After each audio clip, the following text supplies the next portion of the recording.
All right. Thank you everyone for joining us today for hot swapping active production services reliably with Honeycomb. Um, you all know the drill at this point. Welcome to our Zoom webinar. If you have any questions or comments, drop them in chat. We'll have folks watching it and making sure to pull in any questions that come in. Our thanks to Mode Analytics today for being our guest for today's broadcast and sharing their experience. Before we get started, a little bit of housekeeping. Again, questions, we love questions. Please ask questions anytime. There's a Q&A button at the bottom of your screen or on your Zoom toolbar, and we'll be making sure to surface them so we can see them easily. If we don't answer your question during the presentation, we'll make sure to pause for questions at the end. Captions are also available for this broadcast, as Bethany just dropped in chat. You can choose to access them at the bottom of your screen. Thank you to Kimberly of Breaking Barriers, who's here with us today. All right.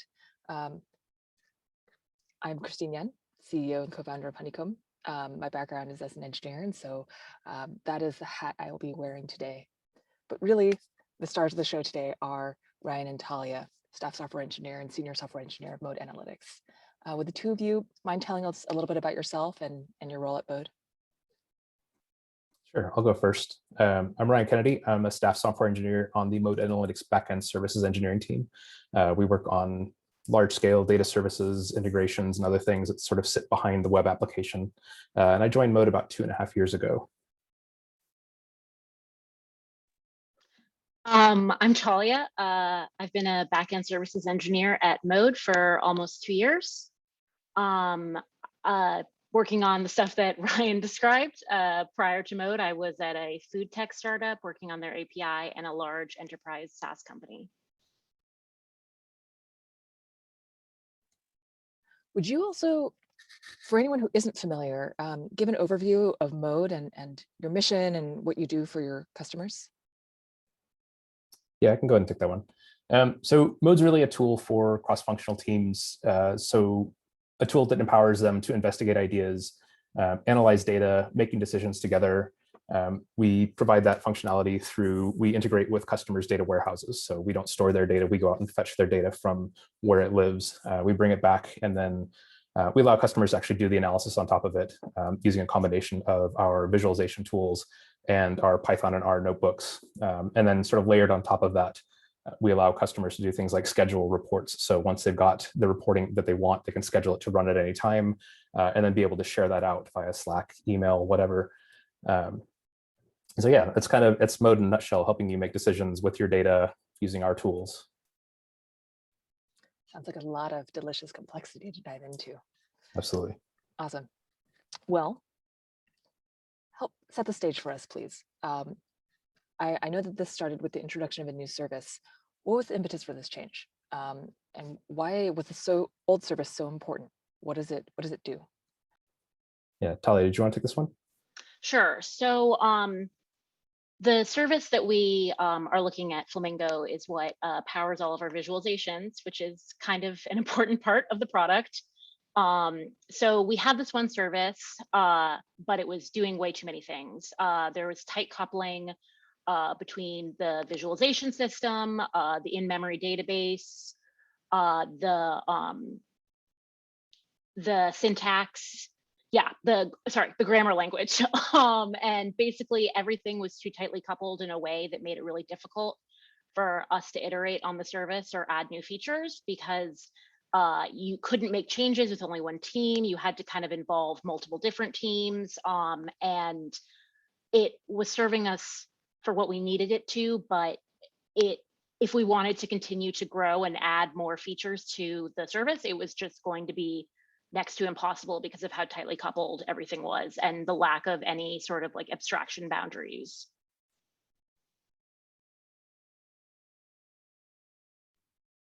All right. Imagine this is not something you did overnight. So, or you were planning, switch you were planning on flipping overnight. I've got some diagrams you shared with us. Would you walk us through what we're looking at here and the different stages?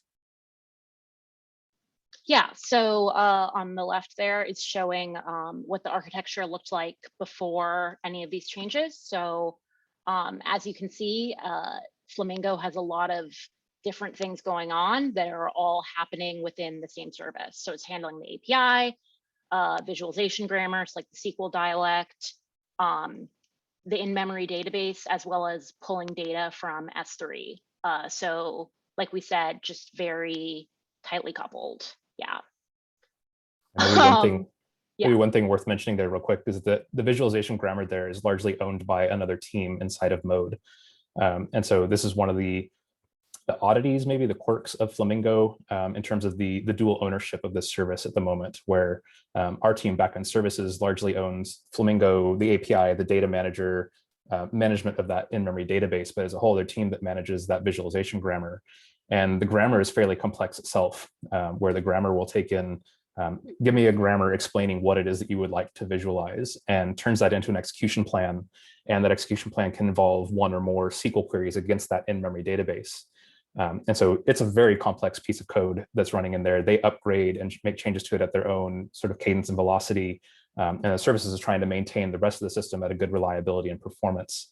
And so there's really two very different concerns going on in there, which is what kind of goops up the system a bit. And that's kind of one of the initial things that we really wanted to start tackling, was breaking those apart so that we could wrangle it as two different software components.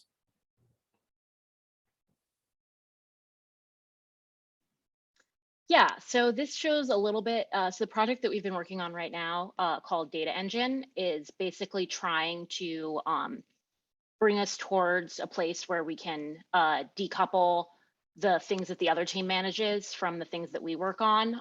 So make the API and all of the, yeah, I mean, it's a little bit hard to explain, but basically we have duplicated a lot of the functionality that is in Flamingo into a new service that abstracts away a lot of the things that you have to know normally inside Flamingo. And then we are slowly kind of pointing customers at that new service without actually there being any noticeable user difference. And then if all goes well, the hope is that Flamingo will still kind of handle the stuff around visualization that the other team owns, but then we'll be able to more easily make changes, maybe change out the in-memory database, because we will be less bound to that by kind of abstracting away everything that happens once Data Engine is called. You mentioned the other team kind of co-owning the visualization grammar. Who are the other stakeholders or teams who care about the success of this project? I mean, care about is rough, but kind of everyone. Just because, like I said, visualizations are kind of our bread and butter a little bit in terms of like what we offer people.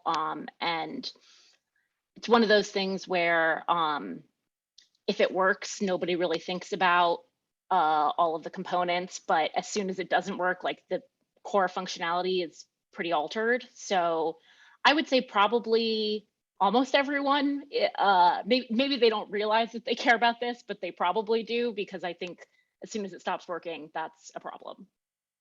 Yeah, I think maybe to get into some specifics, you know, the other team is originally part of what used to be just a front-end team. Now we've got a specialized team called Visualizations inside of Mode that's taking on ownership of that grammar.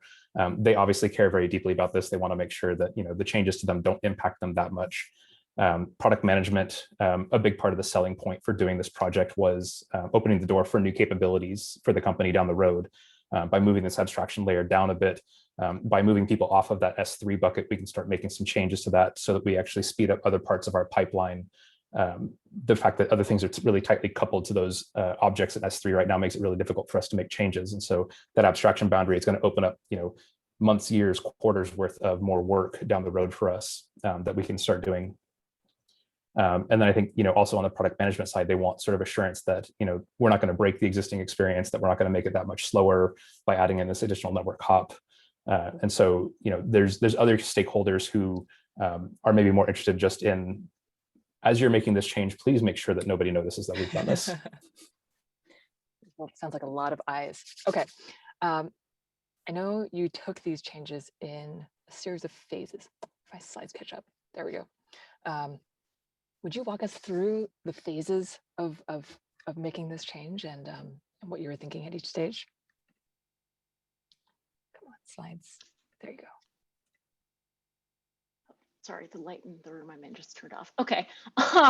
So the first phase is fire and forget. So basically, we're sending queries to both the existing service and the new service, but we don't we don't actually examine what comes back from the new service, but it allows us to kind of start getting a look at, like, do we have capacity problems? Are there very glaringly obvious things that we see where if we are hitting the new service with any sort of traffic, are there problems there? But again, we're not this was where we started, and we weren't actually looking at what data engine gave back. Yeah, and then the next phase, Ryan. These are some screenshots that you all shared of what the sorts of queries that you're running in Honeycomb in each of these phases. Can you talk us through what you sort of English level question you're trying to ask and how you were answering it with the graph in the table here? Yeah, so I think this is the exceptions inside data engine grouped by the exception type and ordered by how many of them we saw. So basically, this is just showing that Honeycomb, and then also we use Bugsnag to kind of get a sense of during fire and forget, like, are there any large issues? You can kind of see a thing that happened is we hit our throughput for DynamoDB, and that's the second exception I think listed. So that's like, that was something that we noticed during fire and forget that was obviously something that needed to be fixed. Yeah. This is the first service that we've had instrumented with OpenTelemetry at Mode. The Flamingo service pre-existed or predates the tracing capabilities of Honeycomb. And so this has been the first chance for this team to build a new service using OpenTelemetry. And so it's been interesting to sort of look at the differences between, we get exception level information out of the spans in OpenTelemetry.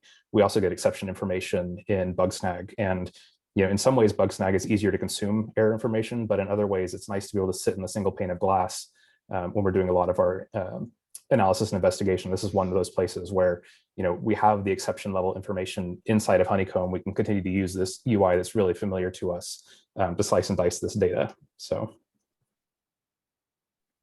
very cool. Now, what is this one? You're grouping by something called query evaluation mode. Yeah, so that's a dimension that we added to Honeycomb that basically reflects what is happening with our launch darkly flag.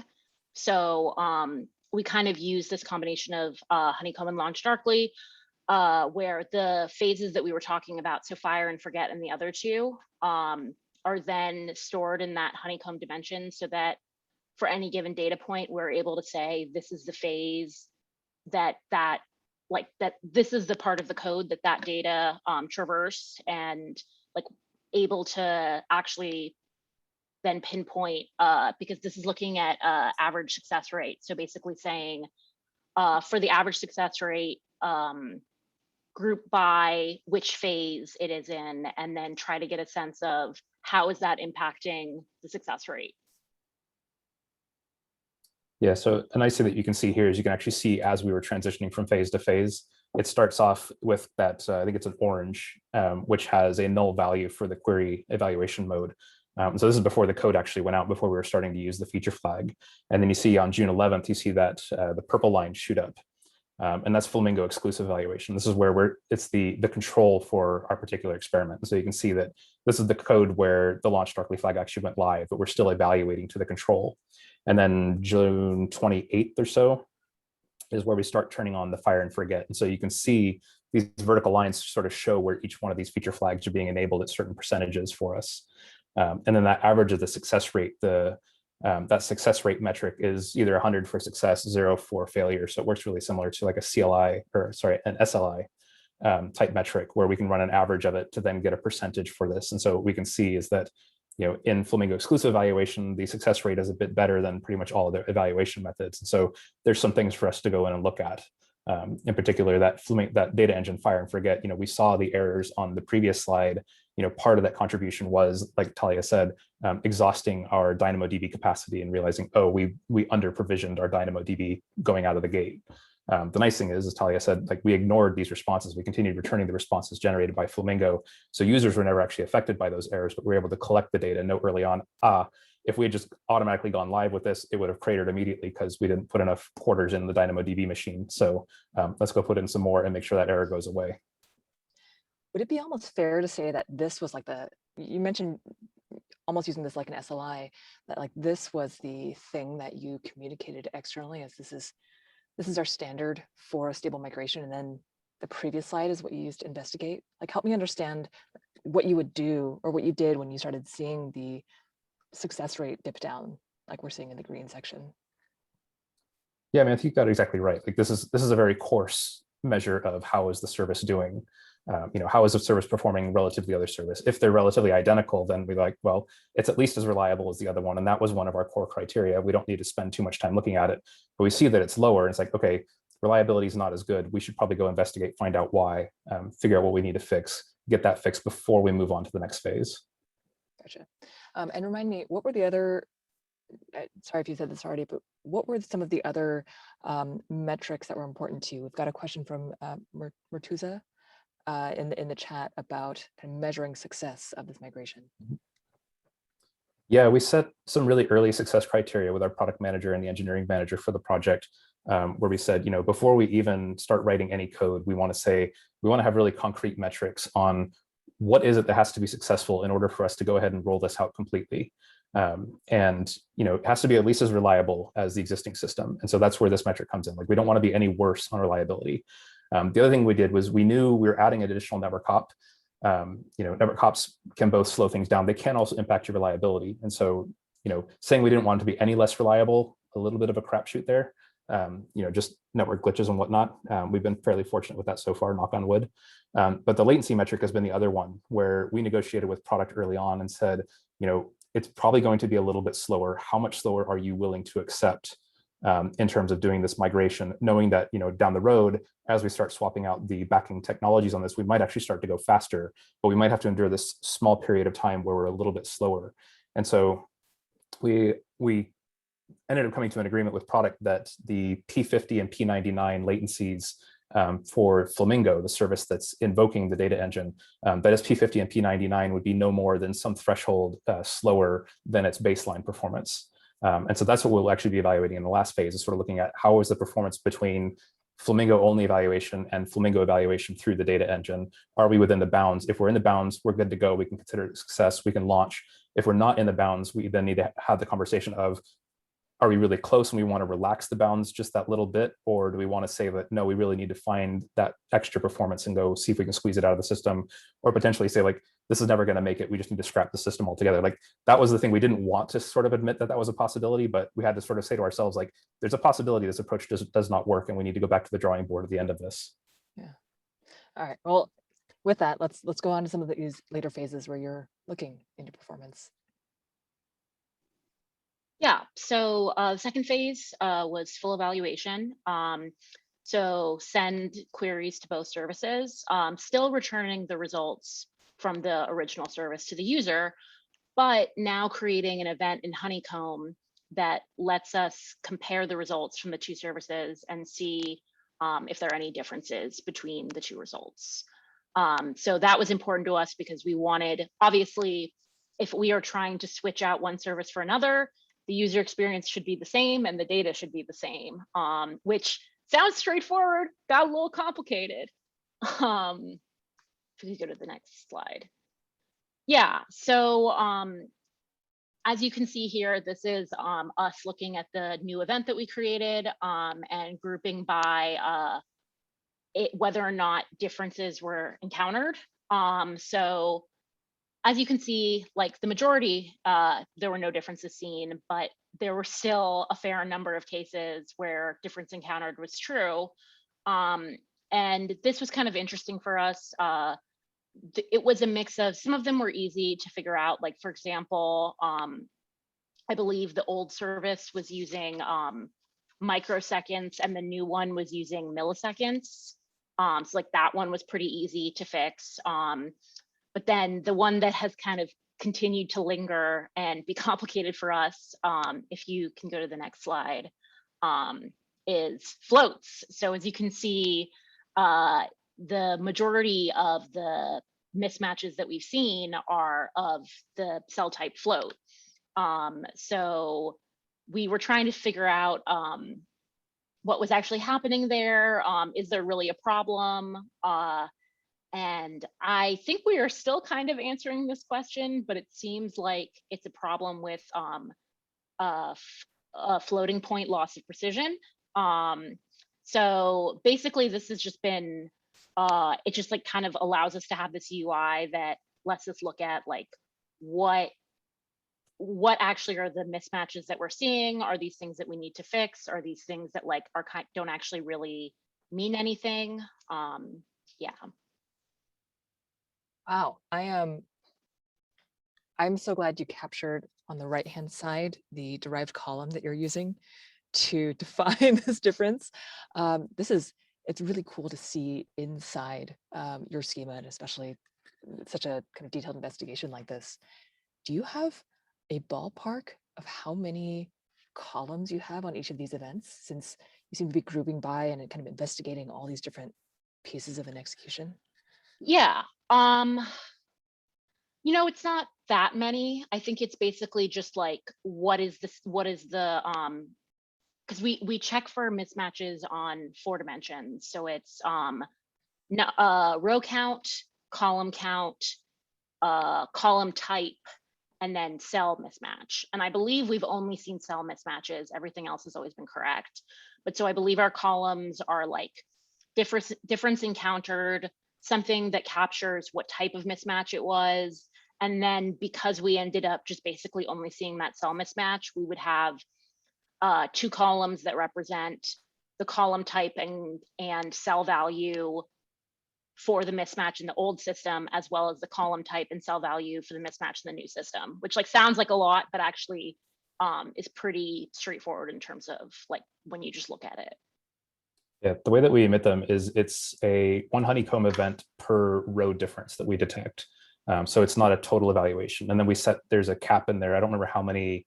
50.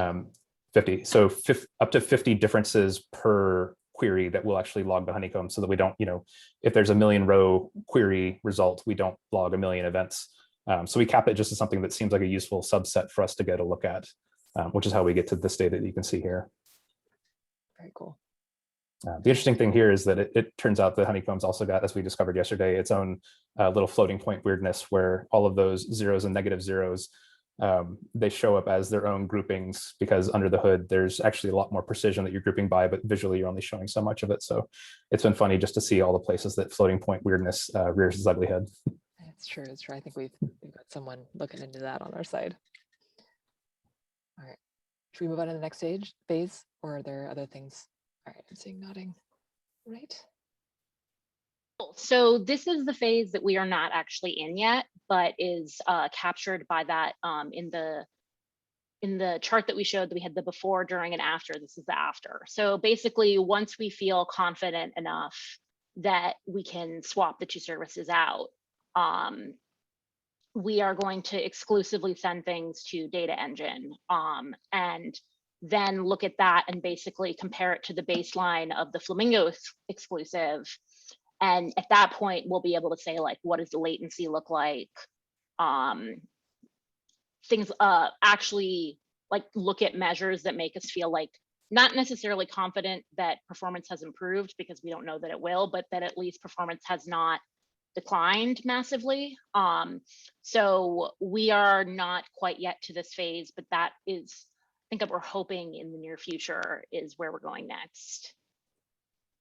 Yeah, once we can explain and fix the remaining data differences that we have, we'll feel comfortable moving on to this phase. Unfortunately, I'm sure, as you're familiar with in your product, the only thing worse than giving no answer is giving the wrong answer to someone when they're trying to do analysis. So it's something that we are acutely concerned with is making sure that we're not giving people bad data that they're then making big business decisions based on.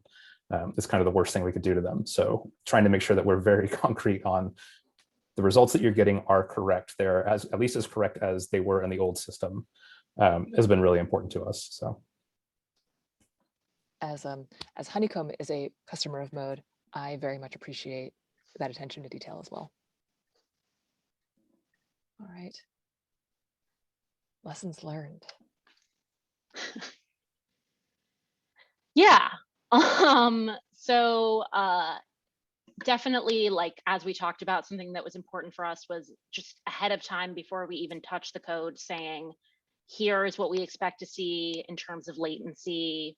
And like, here are the acceptable bounds of changes in performance for us to feel like this is a success. Try, like, work with small changes. Don't underestimate a system's ability to get weird. It's my personal favorite, because that did happen a fair number of times. Yeah, I mean, Ryan, is there anything you would want to add? Yeah, nothing to add. I think, that success criteria, I think early on, that's really kind of the big one for me. I've worked on a lot of projects where it's like, we want to accomplish X, but there were no real concrete measurements to have to know, well, how do we know if we've actually accomplished X, or are there other things we need to be worried about? I think having that sit down with our product management and engineering management really early on and saying, we need something concrete to actually latch onto, something we can measure, something we can actually show you and demonstrate. I think that's been a big thing for having people, have good confidence that data engine, when it goes out, will be successful, that we've actually thought about the criteria, rather than just sort of saying like, well, once the feature's available, we're done. That wasn't quite good enough for us, and we wanted to make sure that we actually sort of set ourselves some yard markers that we'd want to make it to. And then I think, on that, the smallest thing that we can do, I think that was a big thing for us. Like data engine, there's a lot of stuff we want to do with data engine, and we really had to sort of pick that place to start and make a beeline for that first. Getting to that point of just getting to fire and forget and saying like, all of our stuff used to run on EC2 deployed via Salt. Now we're doing stuff based on Terraform and ECS Fargate. And let's just get something out and running and see, does anything weird sort of fall out of those systems that we weren't expecting?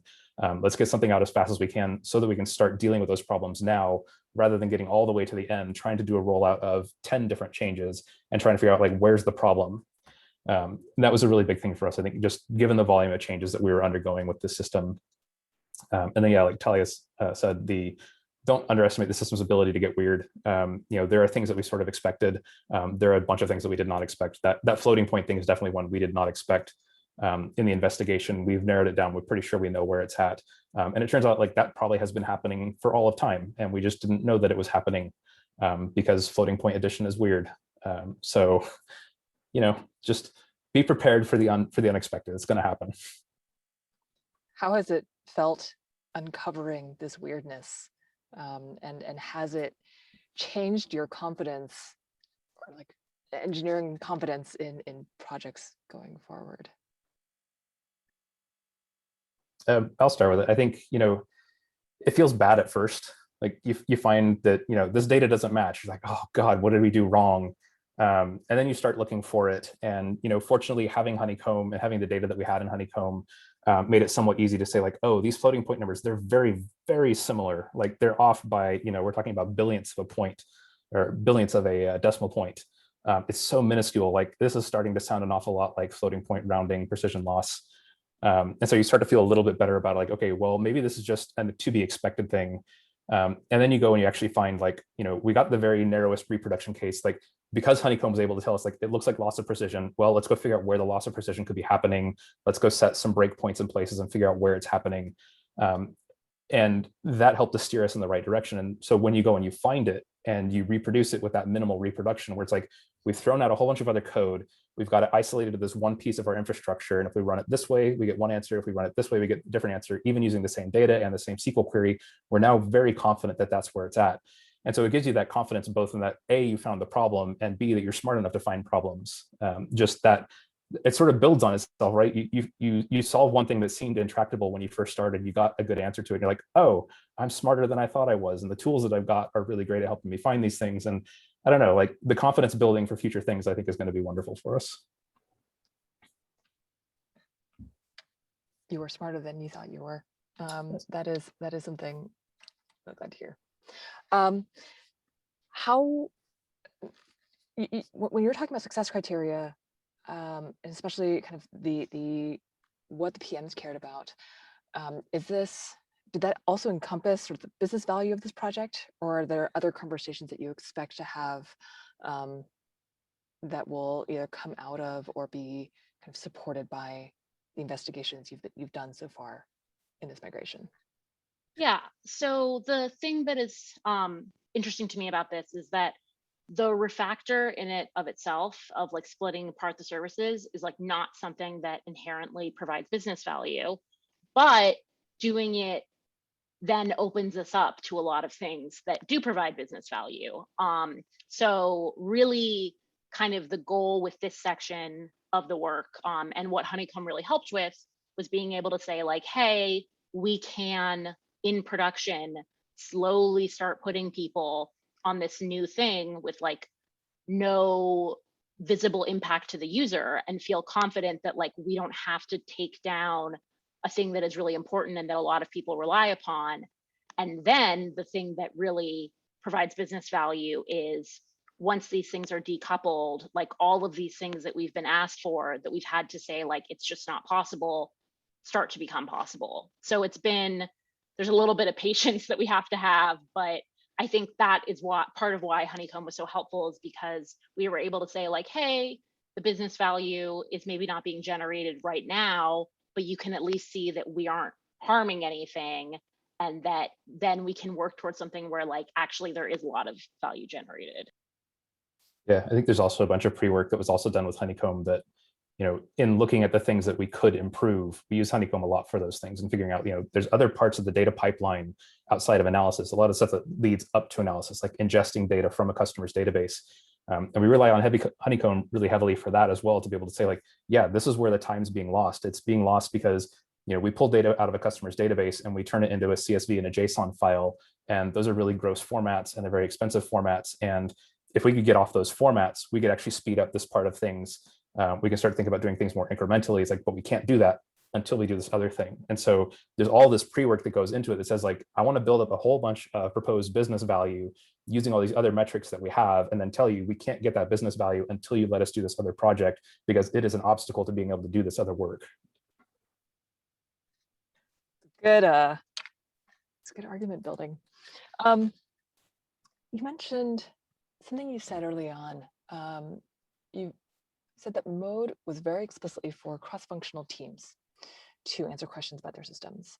How have you seen, is Honeycomb something that you've seen non-engineering teams use to, I don't know, uncover weirdness in their worlds?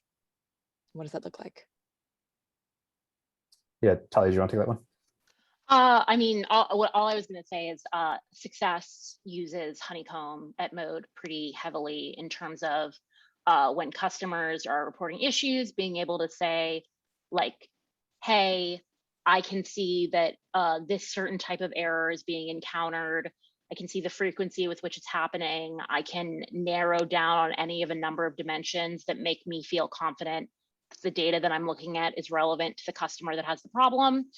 And I think that has helped our pipeline of kind of working through customer triage significantly. Yeah, I think we've got like one really good explicit example of this is we're customers of Fastly, the CDN provider, and we ingest their access logs into Honeycomb. And we had a problem once with customers calling in, complaining, discovered they were all isolated to a particular region. And we dove in and found that, there's a Fastly POP, a point of presence in that area that appears to be having some problems. We'll get in touch with Fastly. We'll ask them, hey, is something up that we can tell our customers about? And it turned out we got to tell our customers, hey, one of our infrastructure providers is having some issues. They're working on it. And we went through the whole process of finding that, building out the queries, sharing them over with our CS team. And I think that's kind of been the jumping off point for the CS team, saying like, oh, there's a bunch of really valuable information in Honeycomb. Can you teach us a little bit about how to use it? And so we've given them light training on how to use Honeycomb, explained to them like where the data is at, how to get at it, how to query it. And they've gone and done things like, they built their own triggers now where if a particular Fastly POP is having some issues, they actually trigger alerts into Slack that tell them like, in Berlin, Fastly is having some issues, or there's a higher incidence of errors for customers that are in Berlin. So if we get called, we know the first place to go and look. So they're starting to build themselves some proactive alerting to get on top of things before it's just a deluge of customer complaints. And I think that's been really valuable for them in terms of looking and getting access to that and figuring out how to slice and dice. The fact that we're able to capture request level stuff inside of Honeycomb has also been great for them, because they'll get a customer that complains about, hey, all of my queries on this particular database that's hooked up to Mode aren't working. And if we pointed them off to our time series metric system, they'd never get anything out of it. Maybe if they learned how to use our logging provider, they get something out of it, but we can drop them into Honeycomb and they can drop in that identifier for their database and they can group all the errors by, what's the type of error that occurred there? Oh, it's connectivity, like your database doesn't appear to be accessible to us, or credential problems. Did you roll your credentials on the database recently and not update Mode? And so they've been able to self-service a lot on that. So that's awesome. Awesome. Okay, I also don't want to monopolize the question floor. If there are any attendees that have questions, please drop them in.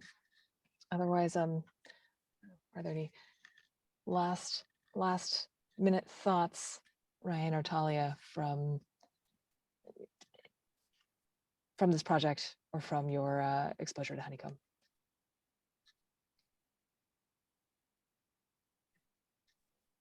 Talia, do you have anything you want to go with first?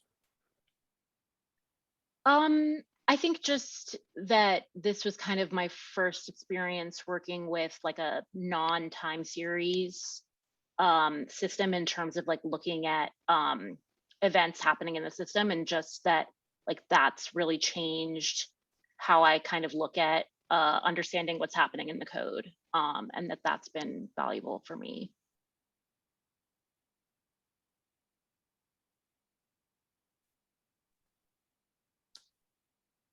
All right.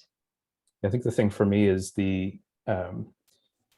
Honeycomb, I think more than a lot of the observability monitoring telemetry type tools that I've used in the past, it, to the point that we were just talking about, it really pulls in other parts of the company fairly easily. I think the incorporation of things like SLOs is especially a big one. That's the thing we've been trying to do at Mode. We recently did Honeycomb workshops, and we had a couple of days of instrumentation, but then we had days on collab and debugging and SLOs where we invited customer support and product managers to come and join us in those.